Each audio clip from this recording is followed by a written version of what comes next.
पहले निरा दिया आज भैया है लेफूना भाई दे देता तनी ले जाई जो चटनी बनी बनवाई खाई तार 18 हाथ के जी भाई देखा में लड़किया सोचा था लाइली धीरे धीरे हम ना मिले जा हम ना देव जा है भैया जिंदा बहुत जने खेत बाटे 1 महीने इतना दिन बीत गया 1 महीने का ब्रेक करना चाहिए यार चली क्या तनी खोट खा ली खान बहुत बड़ा अच्छा लगा है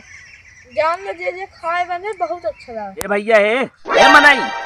कैसे हमारे कम चनो खोटाई बैठा हां अरे खोटे देता तनी चनवा चाहे हमें तनी खा भी दे मांगे आए बतावत है अपने दाई बहुत तो बोलत है